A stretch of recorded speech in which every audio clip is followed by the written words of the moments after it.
Sir క్లియర్గా ఉంది sir, చెప్పండి సార్.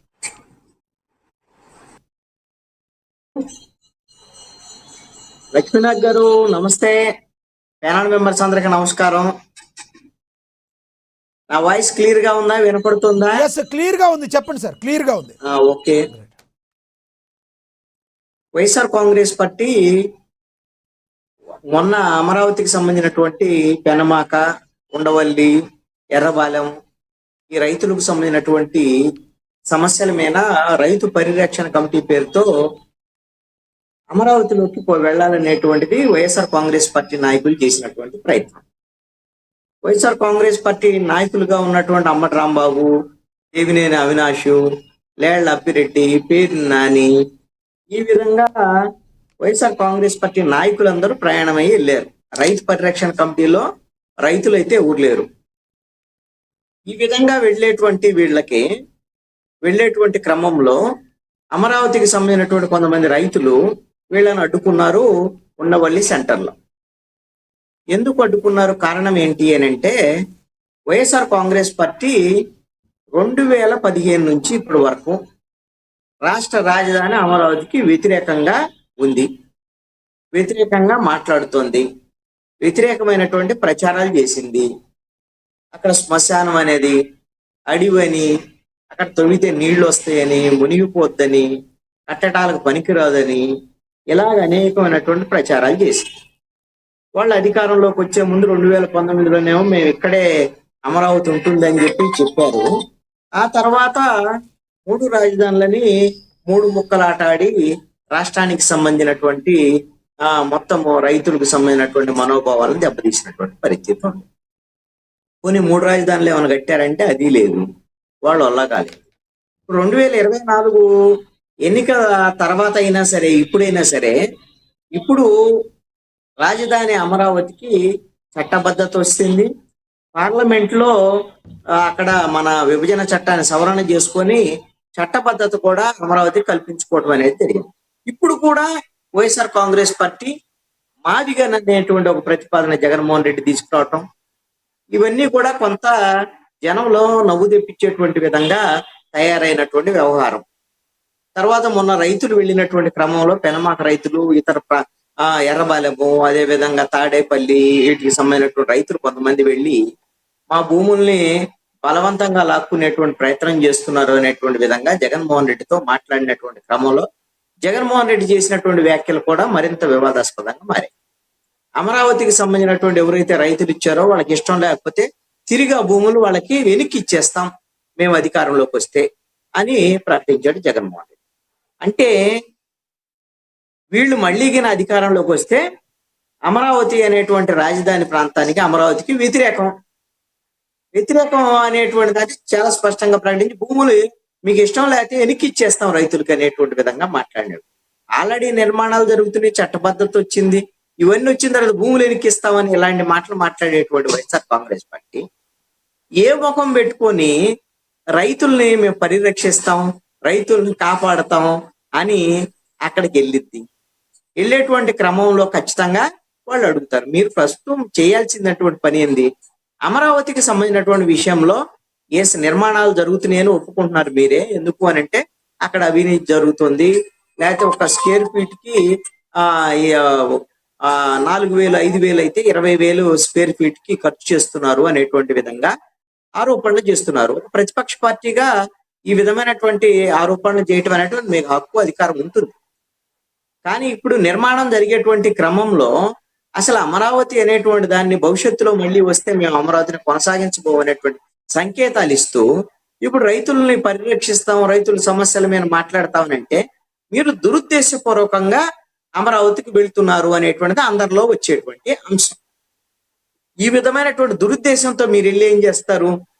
అమరావతికి వ్యతిరేకంగా మాట్లాడతారు, అమరావతికి వ్యతిరేకంగా కొంతమందిని తయారు చేసేటువంటి ప్రయత్నం, లేదంటే అమరావతి ప్రాంతంలో అలజడి సృష్టించడం ద్వారాగా ఆ ప్రాంతంలో పెట్టుబడులు రాకుండా ఇప్పుడు ఎవరైతే రుణాలు ఇచ్చేటువంటి బ్యాంకులు ఉన్నాయో వాళ్ళ నుంచి కూడా ఏమైనా అభ్యంతరాలు వచ్చేటువంటి విధంగా ఏమైనా చేయాలని కుట్రలు ఉన్నాయా అనేటువంటి అనుమానం కలిగింది.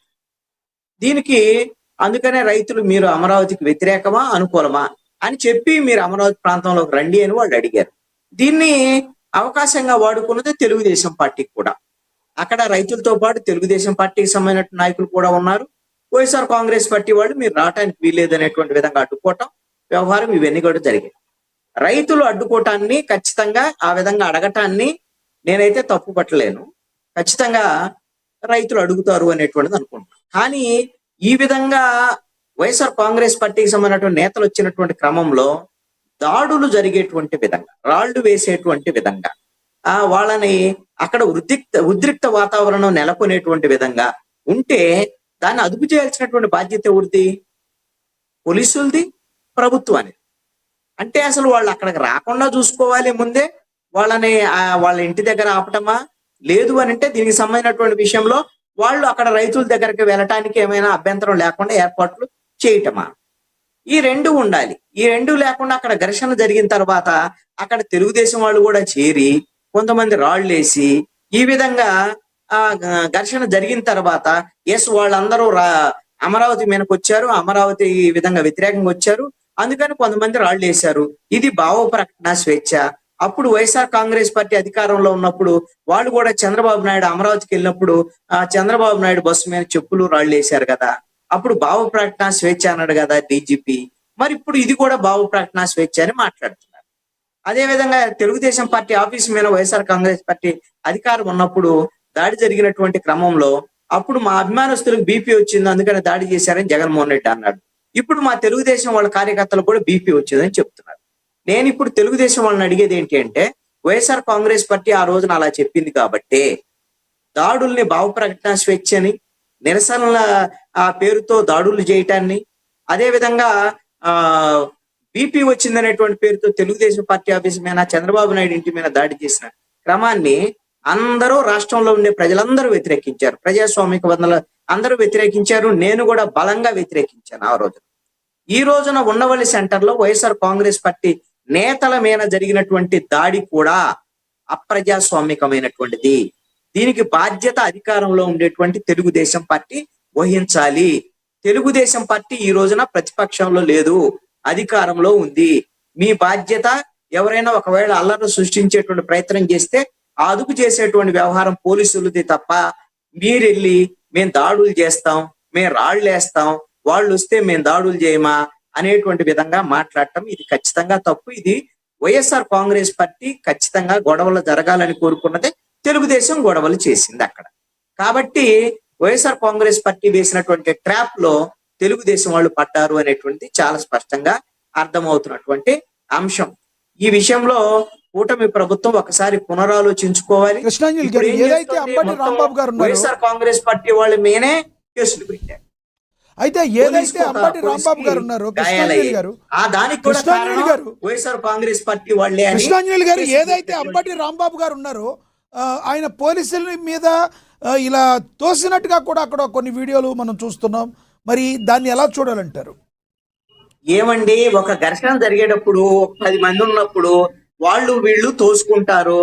అది వేసి దాన్ని చూపించి అంబటి రాంబాబు ఏదో పోలీసుల మీద దాడి చేశాడు అని, లేకపోతే ఇప్పుడు పోలీసులకు రాయి తగిలింది, ఆ రాయి ఎవరు వేశారు? తెలుగుదేశం పార్టీ ఆయనకు సంబంధించినటువంటి వ్యక్తి వేశాడు. ఆ వీడియోలు ఉన్నాయి, అన్ని బహిరంగము. వచ్చినటువంటి వాళ్ళు తెలుగుదేశం వాళ్ళు, అదే విధంగా కొంతమంది రైతులు ఉన్నారు.